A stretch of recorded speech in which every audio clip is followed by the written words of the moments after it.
So now I'm going to show you just how to make a really quick and simple lunch using a sweet potato, some cottage cheese, chopped up tomato, cucumber and some fresh chives. Just to make sure it cooks a little bit quicker, I'm going to stab it several times just with a sharp knife.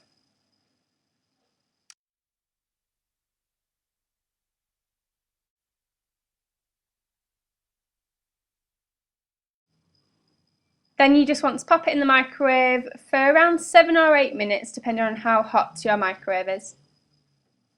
Whilst that's cooking, we're just going to make a start with the filling to go on top of it. The first thing I'm going to do is chop up a cucumber. To save time, I find it easier just to do it like this. You get little cubes rather than slices.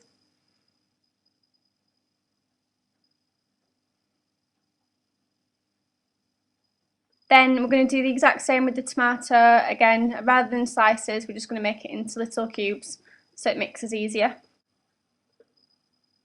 Can't get the lid off. There we go. Once you've mixed it all together, I like to add some black pepper, just as much as you want with this. Now I'm just going to finely chop the fresh chives that I've bought, just to sprinkle on top of the jacket potato when it's ready.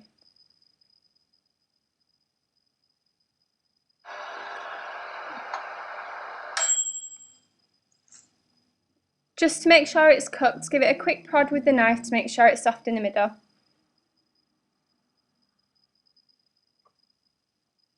I'm just going to put mine into quarters.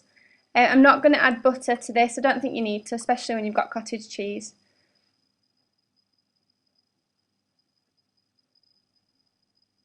And now all you've got left to do is add your topping.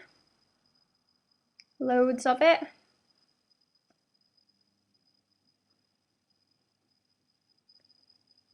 And then sprinkle on the chives that you've chopped earlier. So there you've got a jacket sweet potato with cottage cheese. Now I just want to show you mashed sweet potato, so I'll just go through the process of that. It's probably one of the simplest ones to do, but it's not necessarily the quickest, but it's nice to have with like a Sunday dinner or something like that. First, you just want to peel the potatoes. Once you've peeled the potatoes, just quarter them, just to make sure they cook quicker. Be careful, obviously. You want quite a sharp knife to do this because sweet potato is notoriously hard, a lot harder than normal potato. The bigger the chunks, the longer it'll take to cook. You just want to transfer that into a pan. I'll do that now. Once your potatoes in boiling water, you just want to leave that. Usually takes around 10 minutes or so, but make sure you just prod it with a knife to make sure it's soft, just to make sure that it's cooked all the way through. So once your potatoes are drained, all you want to do, pop them back in the pan. Get your masher and mash them up.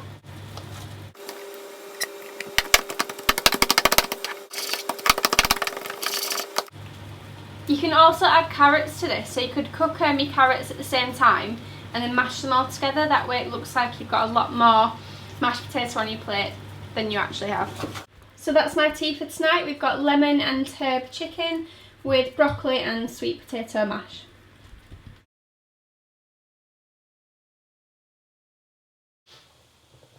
Next I'm going to show you how to make sweet potato wedges. They're a firm favourite for me. I'm making quite a lot today because I'm doing a little bit of food prep, so I'll just show you the process, show you how long they take to cook, what temperature, and how to get them a little bit crispy, hopefully anyway. So if you can, try and pick out the longer potatoes from the bag. So these ones are all quite long, whereas the ones that I use for mashing, I tend to pick out the rounder ones, but these tend to make really nice wedges. Once you've picked out your potatoes, I usually half them. Again, you don't have to do that if you want bigger wedges. I just find it's easier. And then half them again. If it is still a little bit too big, then you can cut it down the middle again. Like so. So you want something that's about that size, and then it won't take too long to cook, hopefully. That's the idea. Once your wedges are all cut up in sections, you just want to transfer them onto a baking tray. The best option to cook your sweet potatoes in is definitely coconut oil.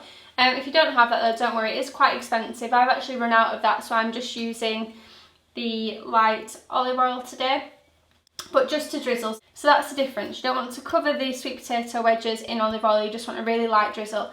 I've already put a little bit in my tray. Again, there are quite a lot here, so I've put probably about 2 tablespoons in. Then you just want to transfer your sweet potatoes into the baking tray. Once you've done that, with the olive oil that's on the bottom, just give them a little bit of a mix around so they've all got a little bit of an even coating. Just before they go in the oven, we just want to give them a little bit of flavour. The first one I'm going to use is paprika. And then I'm also just going to use a little bit of black pepper as well.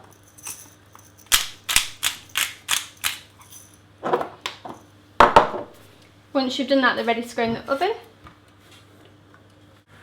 You want to make sure you give the sweet potato wedges enough time to cook. I usually put them in on around 190 degrees for 25 minutes. Again, once the 25 minutes is up, do kind of prod them in the middle, make sure that they're soft in the middle. If you want them a little bit crispier, just leave them in a little bit longer. So there you've got sweet potato wedges with paprika. Tonight we're having some lightly dusted fish with lots of vegetables and the sweet potato wedges. I've also made enough so that we can take some for lunch tomorrow as well.